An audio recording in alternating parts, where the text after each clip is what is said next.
Welcome back, I'm Captain Xavier, and this is the next video in my 2023 New Year's Build Project vlog. And today I'm going to be retrofitting one of my existing Proton packs. Actually, it's really less of a retrofit and more just a full-on repair. I am now getting into the two big builds in this project, Tier and the Smartgun. And luckily, today I discovered that I have two of the key element that I need to be able to completely overhaul them. And so that's going to be a much longer project. I don't know how long that will take, and I'll show you as I go. I should have most of the materials. There's a few materials I still need to order, and I have no idea how to actually do what I'm planning to do. So I'm learning what I need to know in order to get those working. But they will be working. In the meantime, I'm going to upgrade their tanks. Both of them were built using the older style manually active, or I guess, yeah, manually activated tanks. They don't have the current detection that the new ones do. And the smart guns, the reason I'm doing the smart guns first and not tiers is this one is actually damaged. The Agitator got warped in the heat that damaged the smart gun. Was it last summer? Summer before? I don't even know anymore. Anyway, I haven't used it since, and I only actually, when I went to take a look, I realized, oh, that's warped. That's not going to work at all anymore. So that's the one that's going to get upgraded. I do have another one of these smart Proton packs, the new, the production model of the Proton pack. Train?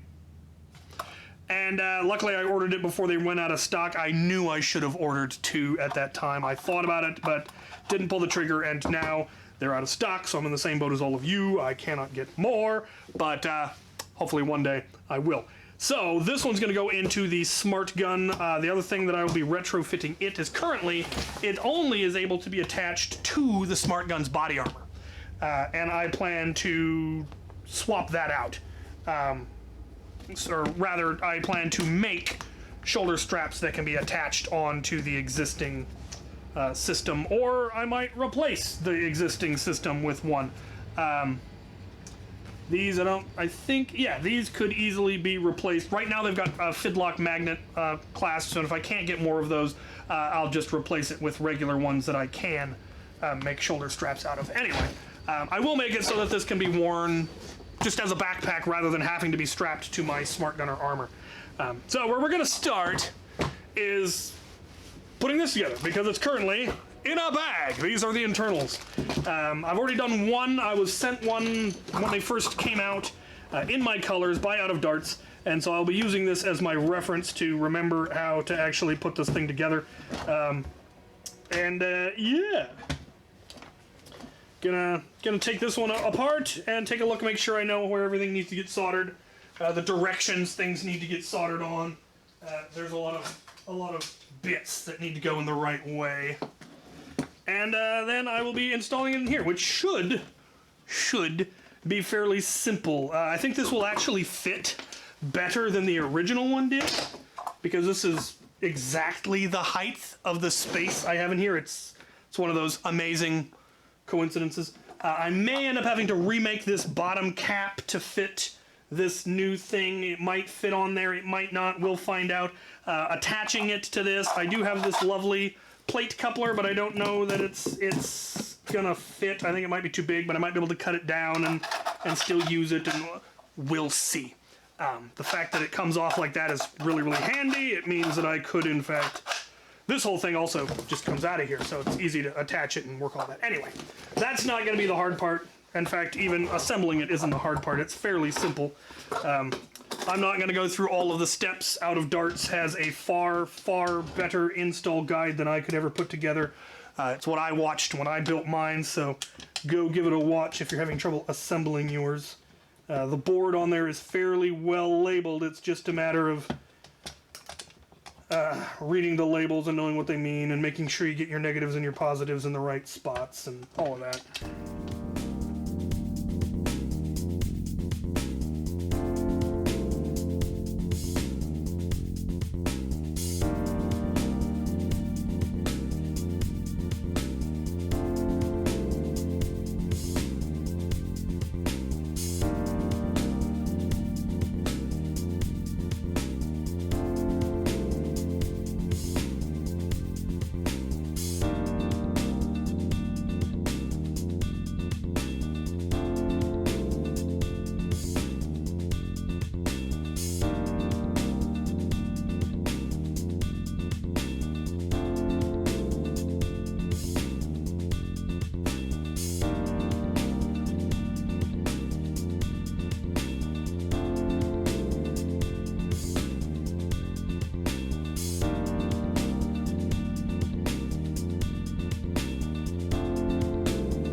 Right, I have absolutely no idea where I may or may not have left off filming, but it doesn't matter because it is now done. We have the new agitator installed, and it fits perfectly to the point that it's actually kind of eerie, almost, how perfectly it fit, because these new agitators are not the same size as the old ones, and yet this one ended up fitting absolutely perfectly. Quite lovely. I have an elbow joint here, which makes this come directly out the bottom, but since it swivels very easily, this is now more ambidextrous than it used to be, because the hose can either feed this side or this side without any issue, which is really cool. It wasn't designed that way originally, and like my travel one is decidedly left-handed because I'm left-handed, but this one is quite wonderfully ambidextrous. So I'm wondering now how difficult it would be to make my travel one more ambidextrous, but I haven't actually looked into it. So yeah, this all works perfectly now if we plug in a battery and then plug in a blaster. The hose does have both options, both the rev activation and manual activation, so it'll work with any of the current existing blasters. This just plugs in here, and now when we rev, it activates. You can actually see, oh, I don't know if you can see it, but I can see the tank swelling. It does it a lot if you actually plug the hose. And there you go. Which is pretty nifty. So that is all working. It does, as you can see, have a nice cover for the hose that makes it look much nicer than, you know, a raw hose with the wires all over it. I don't know why it took me so long to make one for my travel one. I had all of the materials, and when I went to actually do it, it took me all of maybe 10 minutes to make that hose cover. So I have no excuse. Anyway, that now simply zips up. And zips up along the bottom. Did I unplug it? I did not. I want to unplug it.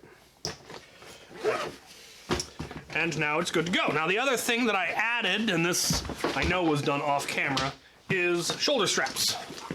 So originally this tank was designed like Tyr's tank to attach directly to the body armor for the loadout that it was made for. So it has these magnetic clips that hook to matching magnetic clips on the Smartgun armor, which makes it really easy to put on and take off because, well, it makes it easy to put on, not so easy to take off.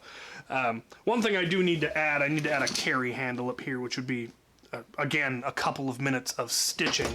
But I had this shoulder strap set up from, I think it was one of the various Camelback hydration packs that I was sent that could be worn either as a backpack or it had molly so you could attach it directly to a vest. I, of course, attached it directly to a vest, and so I had the straps lying around, and so I just had to add the right buckles so that I could lock it onto existing buckles. So these buckles were already there, and then I had to, it took me far too much searching to find 1.5-inch buckles in the local town. I think I hit 6 or 7 different stores before I finally found someone who actually had it.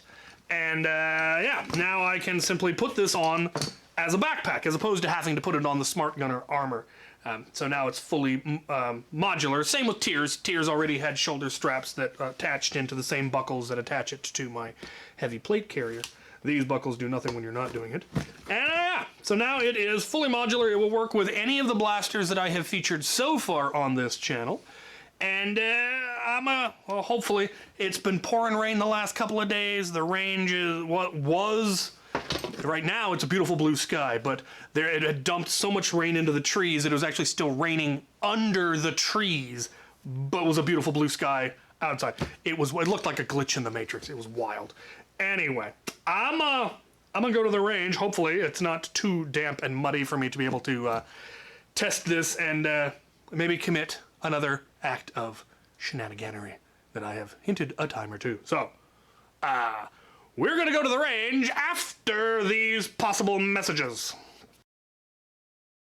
Right, I'm here on the range. It's damp and I am rapidly losing daylight. Hopefully I have enough to get through the demonstrations that I want. We'll start. I have it hooked up to my Jupiter.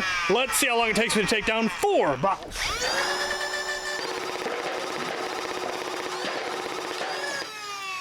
Lovely, lovely. There's a little delay because it actually had to fill the hose. I hadn't actually revved it yet. Let's try it with something a little bit bigger and with a slower rate of fire. Right, now we have the Chaos, bigger, slower rate of fire. We'll try to take out the other 4.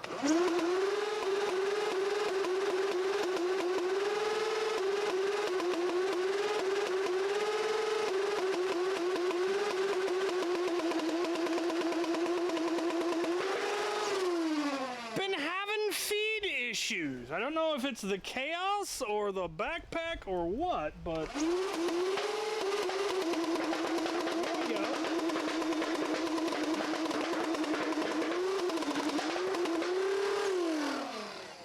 I don't know what's up.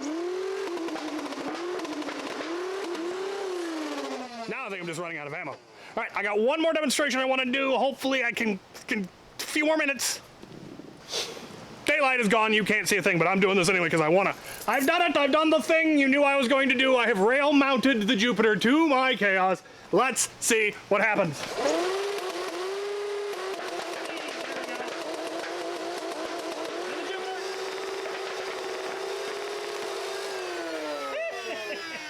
And both!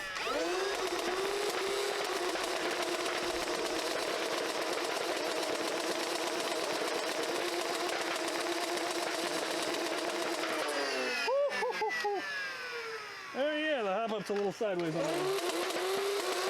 Well, something is... Oh, I got the jammer open.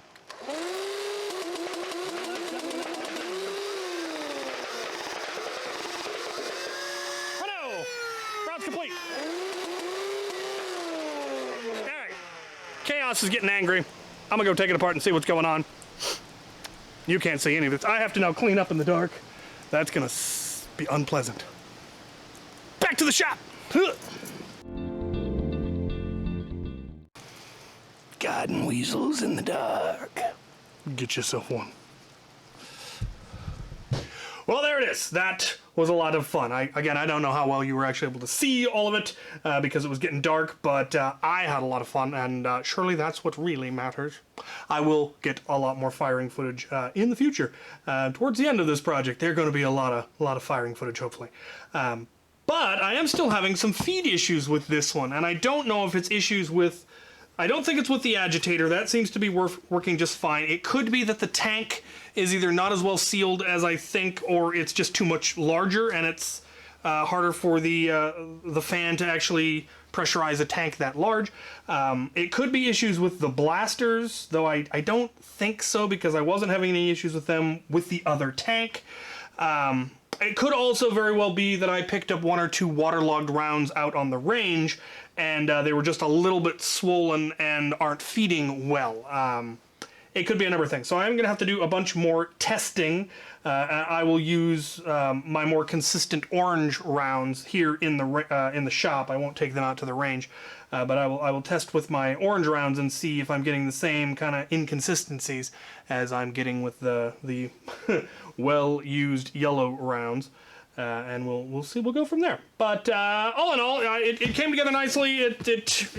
It's just a few little hiccups. Hopefully that will be easily fixed. But it is definitely close to where I'm hoping it will end up. We will see. There's a few things that are like, I could probably do that a little better. I might want to fix that. We'll see. But there it is for today. Hopefully I am able to actually get out to the range in the next couple of days and get some more firing footage. But it's just been pouring rain constantly. It actually, of course, it stops now that it's dark, but we will see. So stay tuned, and thank you for watching.